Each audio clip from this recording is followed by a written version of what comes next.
This is Judge Joe Brown, and we're listening to We All Be News.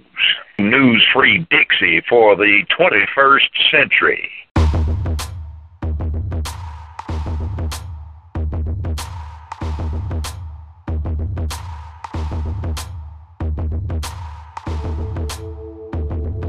Welcome, family, to another wonderful edutainment edition of the Artivist Thinks.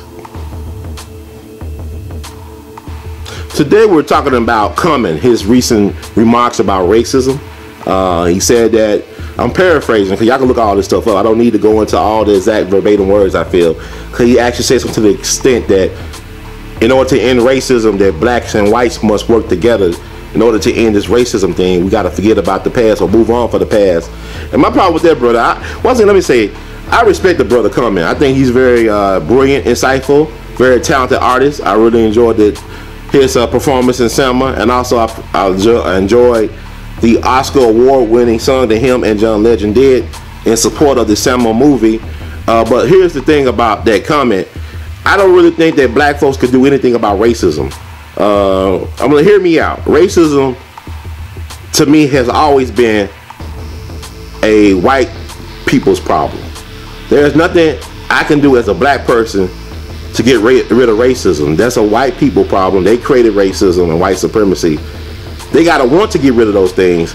But I feel like as a black person, the way I can help myself, I'm not worried about helping white people, because white folks must deal with white supremacy, racism. If they really want to change the world and heal the world and all that stuff and put an end to all this, police brutality and stuff like that, one thing they could do is put an end to that system that gives them white privilege. And black folks, we cannot solve that problem for white folks. Only white folks can solve that problem. But what I'm interested in is solving the problem of black people, in which they got to do with knowledge of self. We must learn how to put ourselves first, our needs first. A lot of times as a people, we're so good at serving everybody else's interests and purpose. Like, even in slavery, our black women would use to breastfeed masters' white babies. And our soldiers, our black soldiers, was used to fight the white man's wars, master wars, all right? We had 5,000 black folks that fought in the Revolutionary War for George Washington. Black folks that fought in every major war for this republic since its inception and even before its inception. So black folks have always been good in serving the interests of others, which goes against our own best interests. So let me make that clear. We must learn as a people, as well as individuals, to put ourselves first, because the first law of nature, as they say, is self-preservation. So black folks must learn how to put our needs first. It's good to be for everybody, but you can't be for everybody if you ain't there for yourself first. You cannot help anybody else if you can't help yourself first.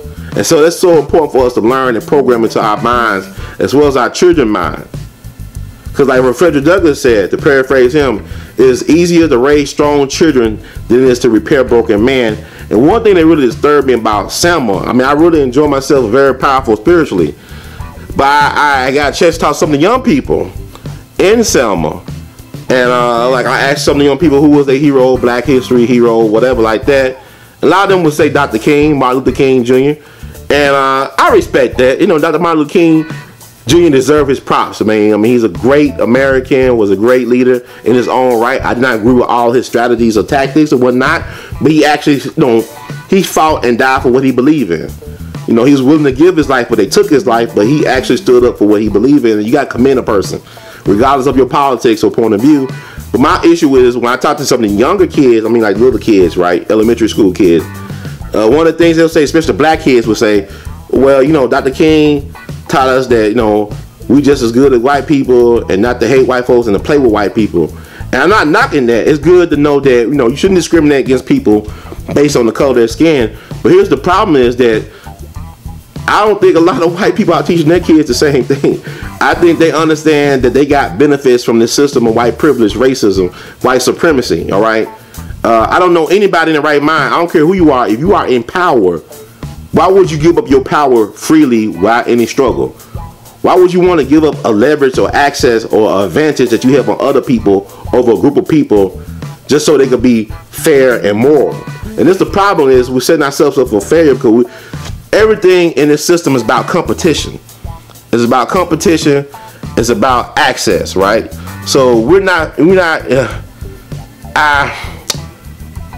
this is not about having a revival with us. I mean, black folks were very spiritual people, but sometimes the religion aspect gets in the way of what we're doing. And the reason I say religion, I'm not knocking religion because we're hardwired to believe in stuff.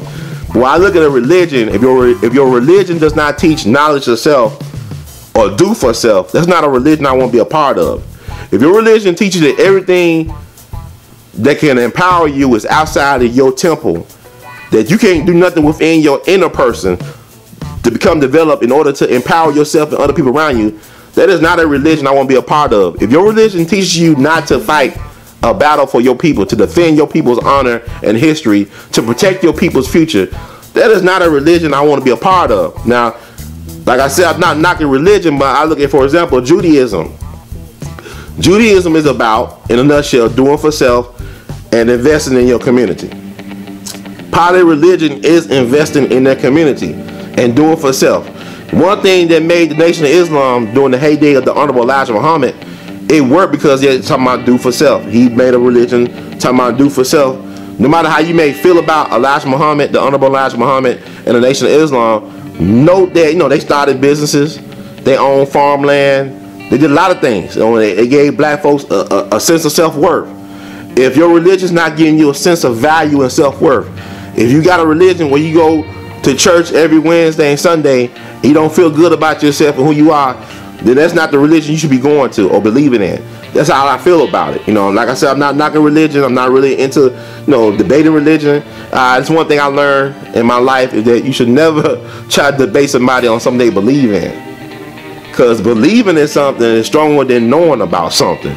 Because when somebody believes in something, I don't care what you say. You can say the sky is blue, but if they believe the sky is purple, no matter what you show them, what evidence, what facts to the contrary, it's going to be purple. So that's really like a battle I'm not interested in fighting.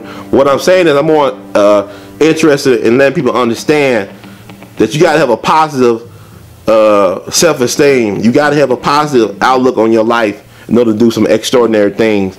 Not only that, to benefit from those things. It's like Dr. John Henry Clark said in one of his lectures so many years ago, if the person staring back at you in the mirror is not your friend, then God damn it, you have no friends. And that's what I'm here to tell y'all. There's a difference between being alone and being lonely. A lot of us are alone, but we're not lonely. The only reason we are alone because we're trying to find out other people that's like us. And the best way to find other people that think like you and that can help you further along in your cause is to act as a light. Let your light shine bright. Don't be afraid to be who you are. Step into yourself. The only way you can make an authentic contribution is to be yourself. Like I said before, to be a genius is not to be the smartest person in the room. Most geniuses are not the most brilliant people you ever meet, but what these people offer is themselves. Whatever they have a passion for, they put themselves into that passion, and that will make them a genius, not how well they did on the SAT or the ACT or some type of IQ test.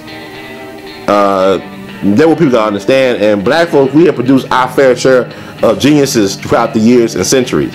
Because you even look at a place like Mississippi or Alabama, these places don't rank so high as it relates to education, but you can't refute the fact that they produce a number of extraordinary black geniuses in different fields, not just in sports, but also in music and in the math and sciences and politics. You mean brilliant black folks come out of Alabama and Mississippi.